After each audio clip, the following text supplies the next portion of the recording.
Well, good afternoon, everyone. This is the BFTAA and More Show. I'm your host, Louis George Walker, coming to you live from KUAW Radio, Kansas City's global community radio station, located in the WEB Du Bois Learning Center at 4510 East Linwood Boulevard in Kansas City, Missouri.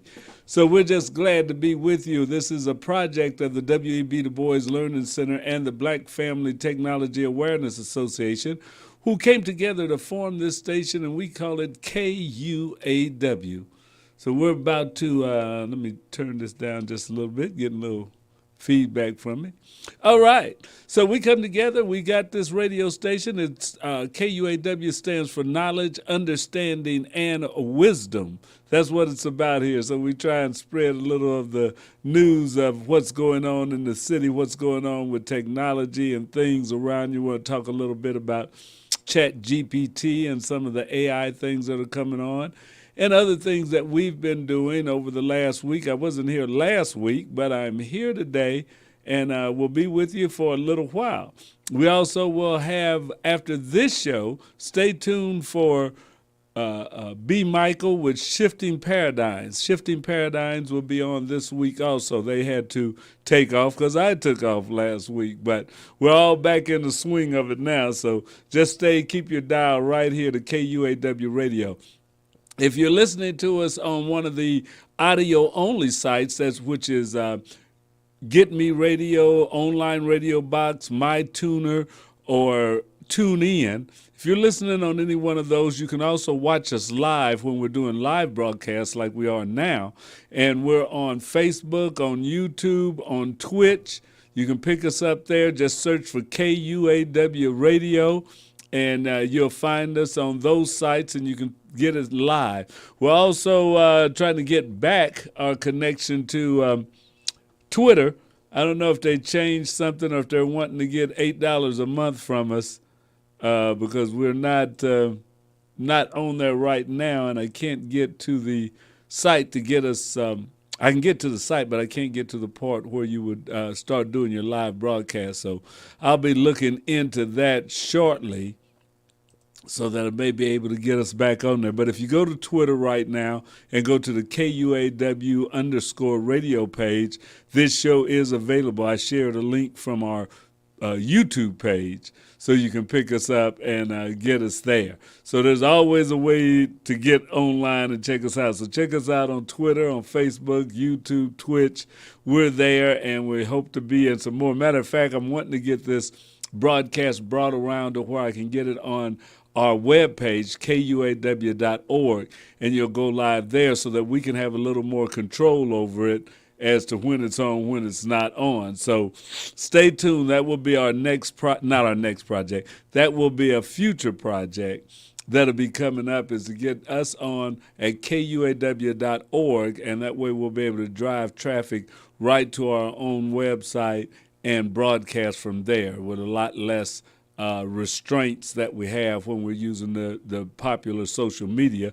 Although the popular social media is good because it reaches a lot of people. So we'll always be doing that also, and trying to post as much as we can. So check our Facebook page out. It's KUAW-radio. On YouTube, we're KUAW-radio. And on Twitter, it's KUAW_radio. On Twitch, we're KUAW-radio also. So you can pick us up at any of those sites, and we'll be there and look at what we're doing, see some of our postings on there, because I'm going to show you a little bit about what we did as a pre-Mother's Day event. Well, it wasn't for Mother's Day, but it was for our youth finishing their drone class. So I'll show you that. I don't have a lot of the video queued up to show you the drones in action, but the kids actually flew their drones, and we made a little tent, which was our first time getting this cage up, that they could actually fly the drones inside the cage, keep them protected a bit. So those are some of the things that we do with our young people, and we're going to be doing even more. I just finished a conversation with a prospective partner that we're looking at going into with. I can't give you a lot of details now because the deal is not formed up, but we will be doing some work there. I got a new light here in the studio too, and it seems to be a little bright. I don't know if that's what's kind of making my background look faded. Let me see. We bought some new lights, as we are always trying to upgrade and update what we do here. And boy, I tell you, these are definitely some bright lights. Let's see if I can get in there. But they're good for a lot of our shows, and our show guests have liked them, although we have to get them lined up where they're not as in your face. There you go. So see, we can dim them now. Actually have an app that I can control the lights from my phone right now. So I can make it change colors. I can start it blinking. There's a lot that it can do. Let's see. Yeah, there's a little blinking that you see now. We can make it look like, yeah, there's a storm outside and we're having a little bit of lightning hitting us. So that's a thing. We also have the color changes. You can't see that right now, but it's actually red and blue to simulate a cop car. So those are some of the things that we can do with this.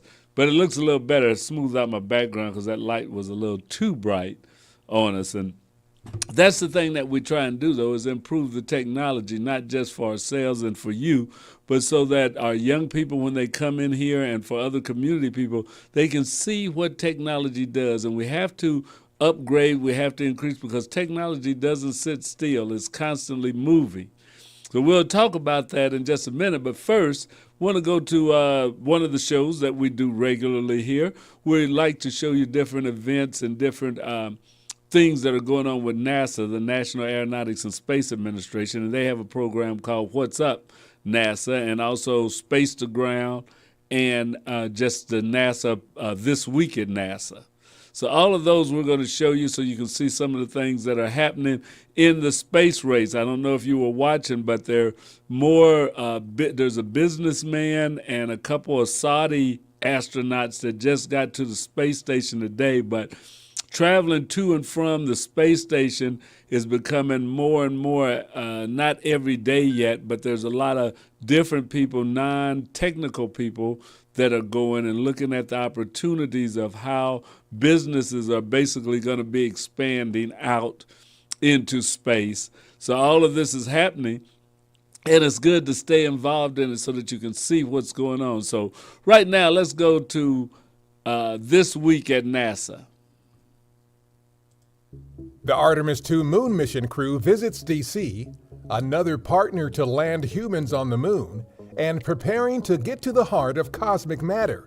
A few of the stories to tell you about this week at NASA.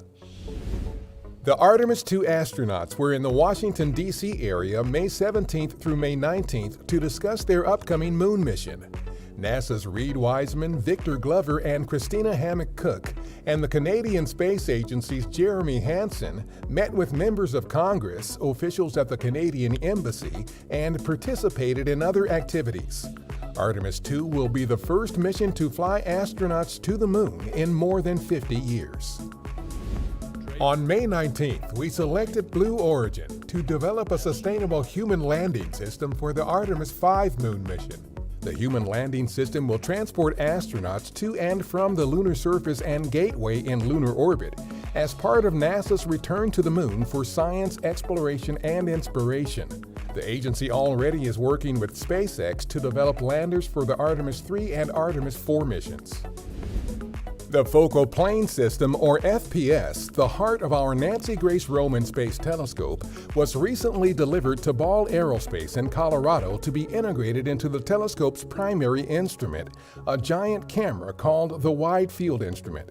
Roman, which is targeted for launch by May 2027, will help unravel the secrets of dark energy and dark matter, look for exoplanets, and carry out other infrared investigations of the cosmos. Researchers have used our James Webb Space Telescope to confirm water vapor around a comet in the main asteroid belt, a rare so-called main belt comet, for the first time. This finding indicates water ice from the ancient solar system can be preserved in that region of space, which is closer to the sun than where most comets are typically located. Now, researchers will try to figure out why, unlike other comets, this one had no detectable carbon dioxide. That's what's up this week at NASA. For more on these and other stories, follow us on the web at nasa.gov/TWAN. All right. So that's some interesting things going on with NASA this week. That I was telling you that there's businessmen that are going up into space, and you see now that they're working with other companies. NASA is to build. NASA's not the only one, or the government's not the only one building spaceships. They're working with the Blue Origin and SpaceX. Those are going to be other companies that pretty soon they'll be in the business of doing it. The government does the research and the development, but then as you start getting something more set up, there it's going to go more to private industry to do. And that's good because it spreads the knowledge around. So for years and years, all the people that worked in space worked for NASA. And you keep getting more and more people out of school, out of college, and they need to find jobs, and NASA can only hire so many. If you spread it around to 2 or 3 or 4 companies, then we can keep a lot of brain power working on space exploration and find more and more ways to do it, because the more people that we have working on it, the more different companies and stuff, the more innovation you'll see. If it's just one company doing it, like NASA, like the government, which is okay for research and development. But as you start to go deep into a program or into an industry, which is space as a new industry, space flight, space travel, and eventually using landing on other planets or objects in space like comets, asteroids and stuff, and probably doing work. They may set up factories and stuff that can build things to a higher purity standard in the weightlessness or low gravity fields that would be on the moon or on a large asteroid or something. So there's a lot of work that can be done with it. We won't go into the nuts and bolts because I don't know all the nuts and bolts, but I can see that there's a future there. There's a lot that is going to be happening in space, and we need to have our young people make sure that they're ready for it. Now, the next one I'm going to show you is again from NASA, or they're all from NASA. This deals primarily with the space station. It's called Space to Ground. So let's check it out right now for this week's edition of Space to Ground.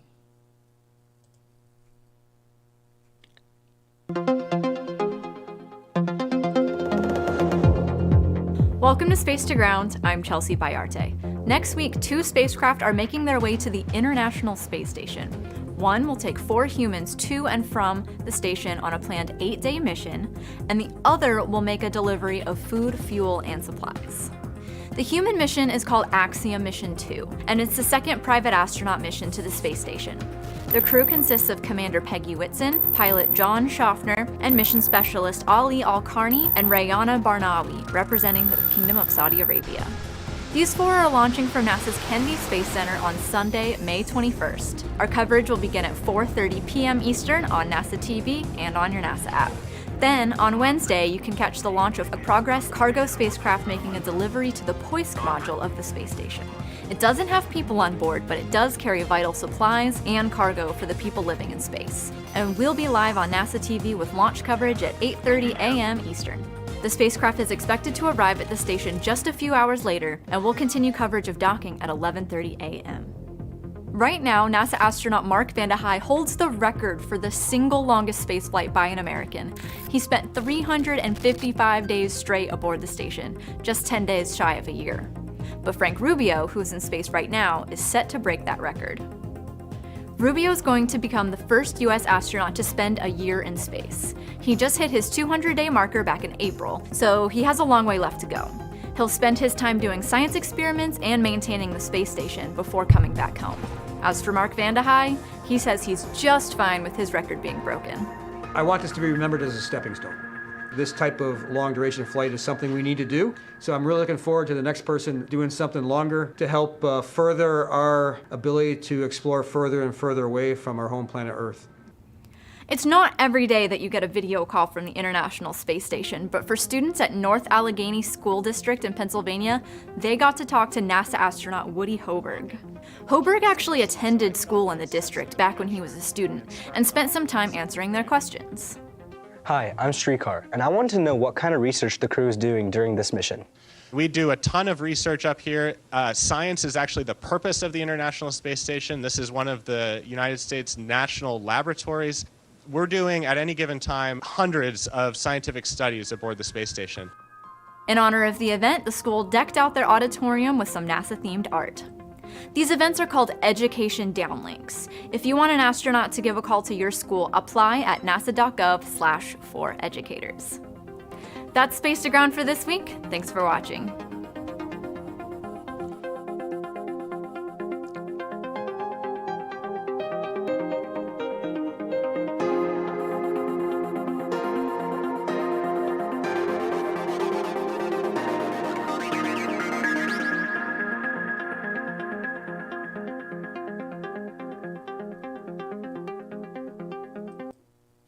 All right. That was Space to Ground, and we're glad to bring that to you. So there's a lot of things going on up there, and it is an exciting time right now. If you're not excited about it, you should be, and tell your children, try to encourage them to start looking at those things, looking up into the night sky and wondering what it would be like to go there or to travel there or to work there or to form a company that does deep space exploration. All of that is in the realm of possibilities for our young people, and we want to make sure that we give them all the opportunities that they deserve to have. Now, there's one more about the deep night sky, but it won't have any people in it. We want to see what's up when you look up in the night sky. So this is the same one that we showed week before last, but to make sure that you get it, I want to start showing it more than once a month when it comes out. But every month, we have a What's Up that comes from the Jet Propulsion Laboratory of NASA, and they give you some astronomy lessons, some things to look for that you can see and know what you're looking at in the night sky. So let's check out right now What's Up from NASA.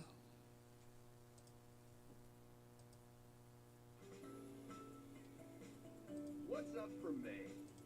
Planets strike a pose with the moon. We reach peak Venus.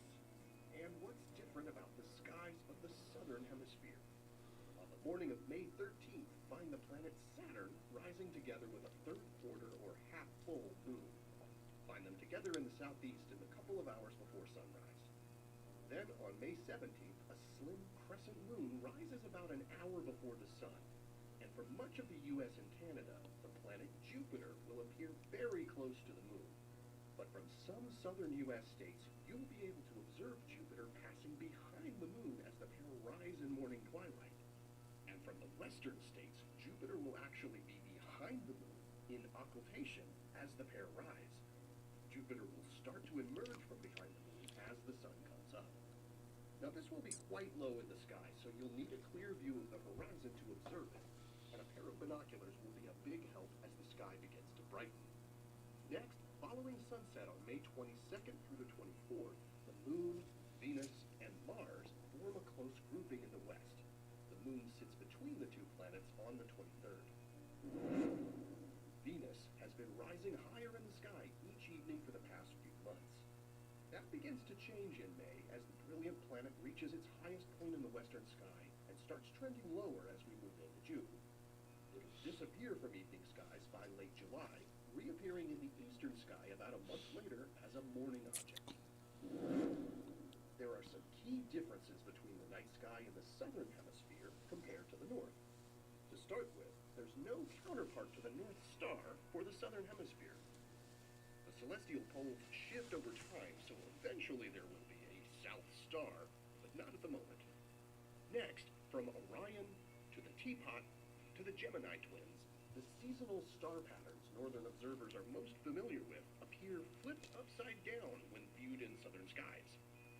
The moon also appears the other way around, and its phases fill up from left to right instead of right to left as they do in the north. Stars near the north celestial pole, including Ursa Major and Cassiopeia, are below the horizon for much of the southern hemisphere. But there are lots of dazzling constellations easily visible only from the southern hemisphere, like Crux, Carina, Tucana, the toucan, and Centaurus, the centaur. Next, while observers in both hemispheres are well acquainted with the brightest star in the sky, Sirius, southern hemisphere sky watchers get to enjoy the second and third brightest stars as well. The second brightest star, Canopus, appears about half as bright as Sirius, but that's still quite bright. And the two stars are often seen together in southern skies. The third brightest star in our skies here on Earth is also the closest star system to our own, Alpha Centauri. It's too far south in the sky to be visible for most of the northern hemisphere, but it's quite well known to skywatchers to the south. Finally, there are two entire galaxies easily observed in the southern sky with the unaided eye. These are the Magellanic Clouds, which are dwarf galaxies that orbit our galaxy, the Milky Way. They make for a stunning sight in night sky photos from southern latitudes. And that's a really short list of some of the ways the skies above the southern hemisphere are unique. Our view of the cosmos may be different from one part of the planet to the other, but the insights we gain from looking up and exploring are something we all can share. Here are the phases of the moon for May. Stay up to date with all of NASA's missions to explore the solar system and beyond at nasa.gov. I'm Preston Dykes from NASA's Jet Propulsion Laboratory, and that's what's up for this month.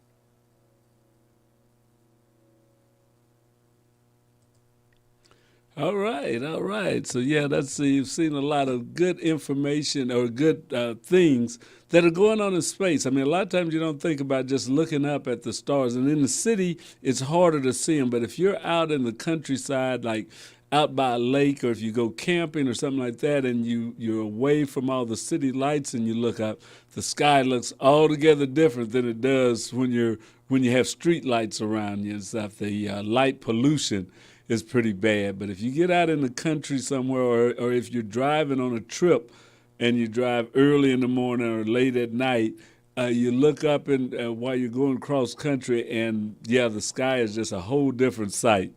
But yeah, try that. Look up and see what's up there. And then as you watch and learn from this, you'll know what you're looking at, what planets, how to recognize them, where they're located in the sky as opposed to stars. Everything that's shining up in the night sky isn't a star. So sometimes you may be looking at a planet. But that's kind of what's happening at NASA. I'd like to go through that, show you some of the videos that they have out. You can always go to nasa.gov and even get more information. You can also get some experiments and reading materials for young people at NASA. So as summertime's coming up and you need to find something for your youngsters to do when they're home, go to NASA. They have a lot of experiments. They have things they can make, cut out of paper, drawings, things like that you can work with your child or while they're at home for the summer, and still keep their brains working. That's what you want. You don't want them to forget everything or forget about learning. Learning is a lifelong process, and it's also something that is continual day by day. We should all look to learn something each and every day out there. But I want to thank you for coming on here. Now we're going to talk a little bit about what the Black Family Technology Awareness Association has been doing. We talked to you guys for a couple of months that we were going to be doing an event for Remake Learning Days. And that happened on May the 13th. Remake Learning Days is over with now, but it was an event that went on all over the city from May the 1st to May the 15th, so for a little more than 2 weeks. Now, some of the things that happened were going on. They had the Marble Guys, schools were involved in it. This went on not just in Kansas City, but all across the country and even in some foreign countries. Remake Learning is to give kids some hands-on STEM, and not just STEM, because it can be about animals and plants. It can include art, anything, but just where they look at learning from a different lens, from actually getting involved in it by doing it. And what's that generally call as project-based learning or hands-on learning. You know, you can sit in a classroom and read a book and look at pictures and pick things up, but for some of us, and some kids especially, they learn by touching, by feeling, by doing, by seeing. There's a lot of different ways to learn. No one is better than the other. All has their advantages. So, you know, this is just a way to get kids into learning from a different point of view. We went outside with our drones and with our robots. We had our one instructor made a paper airplane launcher. It was a robotic launcher that could actually launch paper airplanes. So he created that, which was a real neat object to shoot planes, paper planes through the air. And also we had drones. So our kids that were in the Lee Hawk Drone Academy here at BFTAA in the W.E.B. Du Bois Learning Center, which we will be enrolling kids again very soon. If you'd like to get your child involved in a robotics program or in our drone program, you can go to our website and sign up. If you go to BFTAA.org. That's BFTAA.org. In the middle of that page, and I'll see if I can bring that up in a minute, you can click on a link that will take you to a site that will allow you to sign up for any of our classes and programs. So we'd love to have you get in touch with us and get your name on the list, because as school starts, we've got a lot of great things going on here at the Black Family Technology Awareness Association. We are the providers of the science and technology for the W.E.B. Du Bois Learning Center. So one of the things that we're going to do is this Learning Center is actually going to be the home of a NSBE Junior chapter.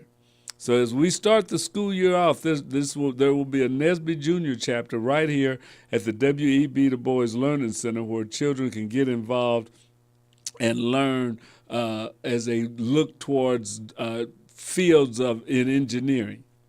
But that's another thing to come. But let me show you a little bit about Remake Learning Days. You know how it always is. You go over to a friend's house, they want to show you their pictures from summer vacation. That's myself out there with Lego, the lady that leads, or one of the leads of the Lego program in Kansas City, Miss Christine Chandler. So she stopped by our event to kind of see what it was like. She had some fun interacting with the kids and just seeing what we were doing outside. So that is Miss Christine Chandler there. And let's see if we can get to the next slide. I don't know what I got the slides key to. There we go. Oops, I know how to turn it off, huh? That's not what I wanted to do. I wanted to run it. There's the next slide. Oh, I went too far. Back up. Okay, there's Christine and I. Now, there's number 2, Remake Learning Days. That was the event. That is the national or international event.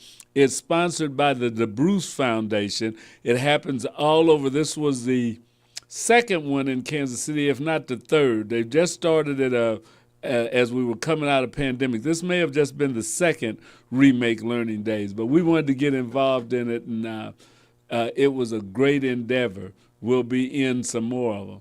There's one of our coaches, Mr. Steve. He's a drone enthusiast, and he actually worked. He came around. My son knows him from church, and told him what we were doing with drones with the lady that was working here at the Boys, and he thought he'd come around, and he came around and he worked with the kids. He showed his drones. He helped set up some of the obstacles that they went through in learning how to control their drones and fly them. So that's Coach Steve there.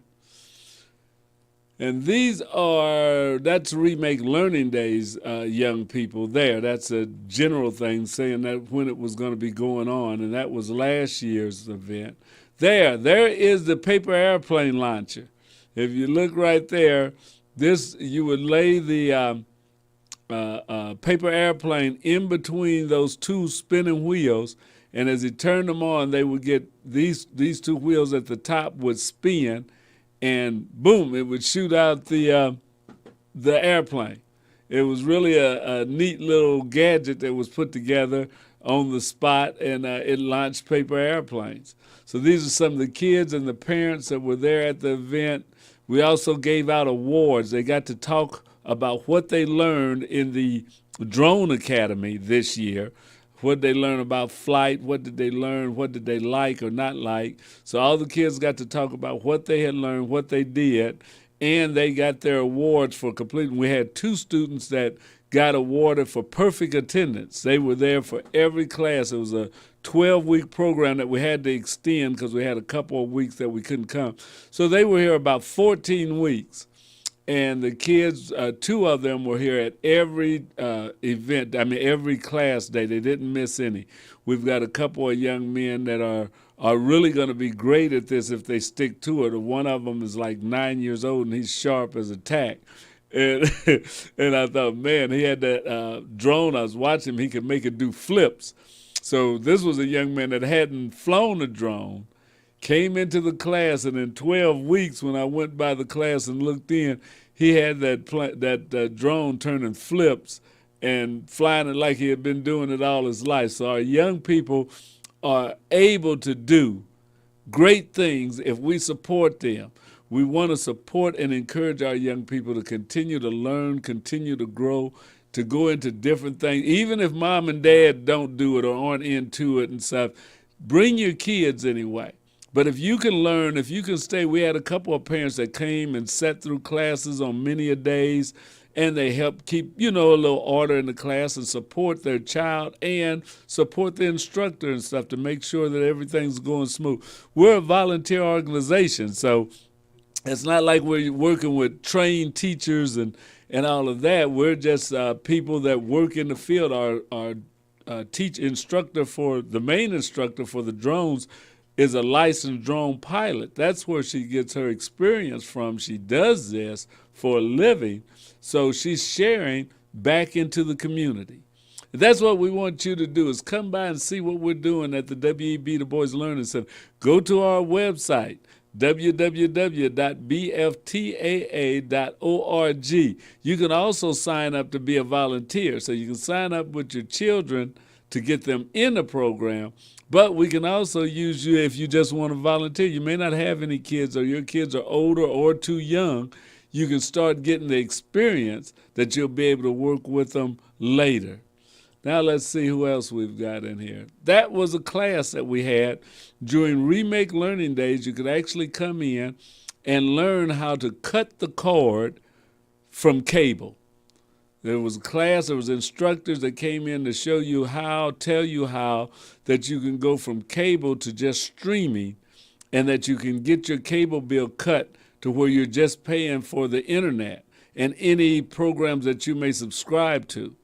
And there's free programs that don't even cost you. So we had a class, they said they did about 3 different workshops there, or they did the same workshop 3 times throughout the day. We were there from 12 until 3. So they got to do 3 workshops working with the parents to show them how they could get off of cable and just start streaming. That can save you some people have cable bills that are a couple $100.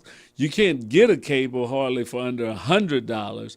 And if you go to streaming, all you have to pay is whatever internet fee. That could be Google has a low-speed internet for $30 a month, and their highest speed is $70 a month.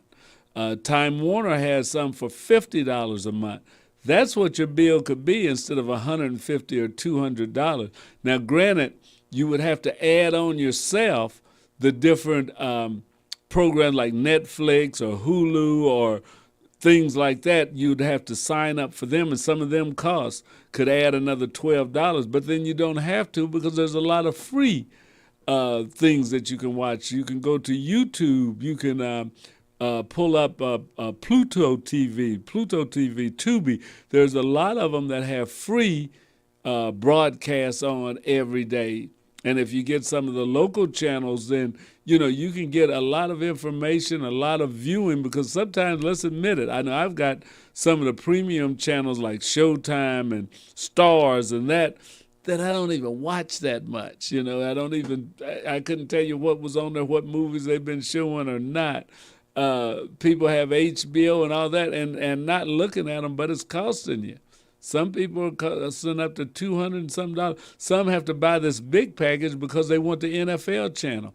Well, if you're streaming, you can just pay for the NFL channel and that's it. You don't have to buy the whole package. Just buy the NFL. I don't know what they run, but I know they're probably less than $20 a month. So you pay for your internet, $20 more. You got the NFL for all the sports guys that say, you know, I got to have that. Well, those are things that you can get direct and not part of a cable program. So that was what we had there. And matter of fact, everybody that went to that class left there with a free Google Chromecast. So they were able to take that home and hook it up and start watching or streaming right away. So if you would have come to the Remake Learning Days and sat through this workshop, you'd have left there with a Google Chromecast of your own.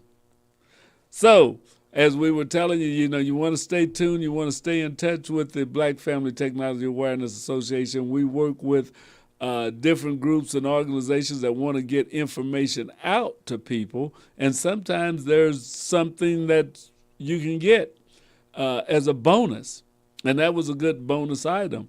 So that's what we had there. I think that was about the end. Yeah, I think that's all the pictures we got.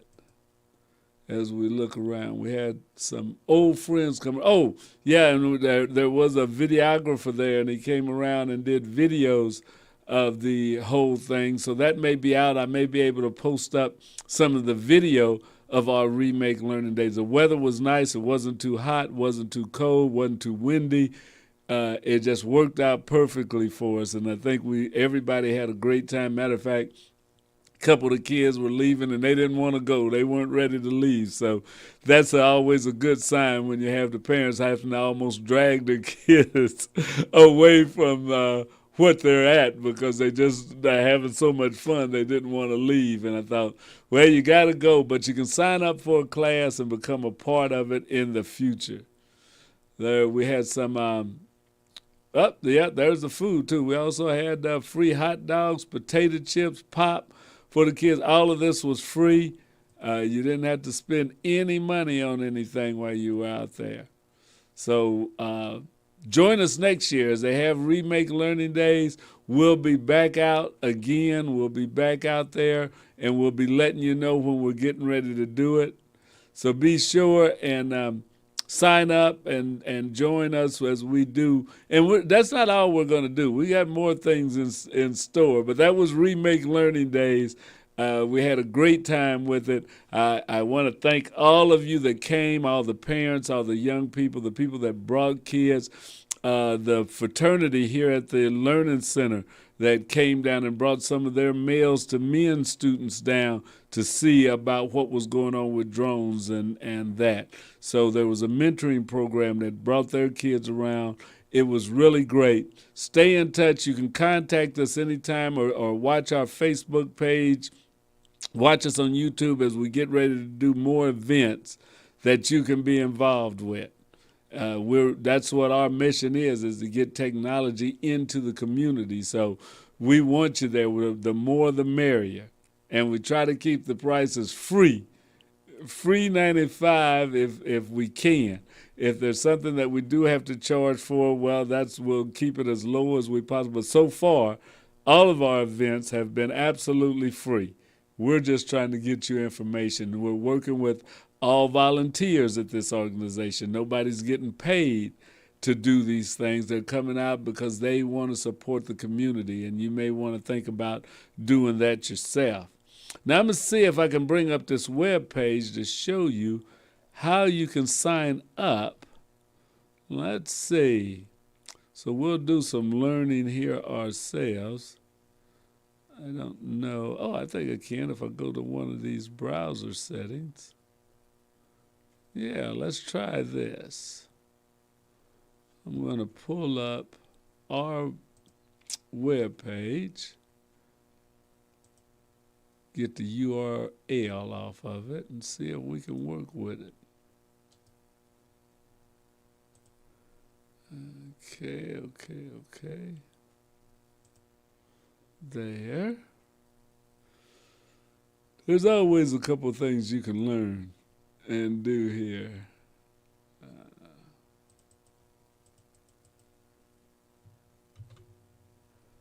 Okay, let's see how this works. Hey, there we are.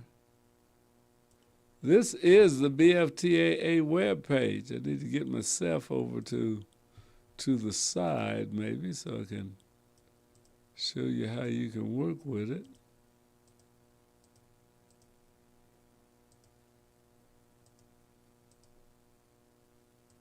There we go. Let me see, we get there. We'll try and get this thing shot up there. Okay, let's see. See what it does if I can interact. Oh, it's not showing the whole page. Boo. Boo, boo, boo. Okay, I don't know how to scroll on it.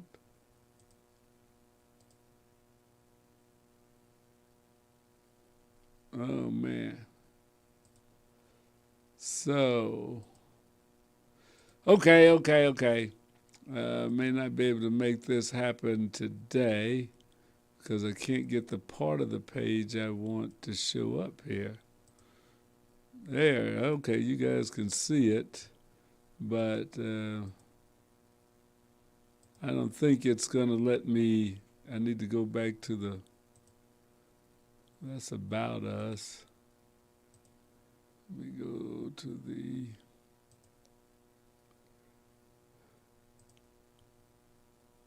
oh man. Yep, so there's some more things that we've got to learn about this. That's our calendar for Black Family Technology Awareness Days.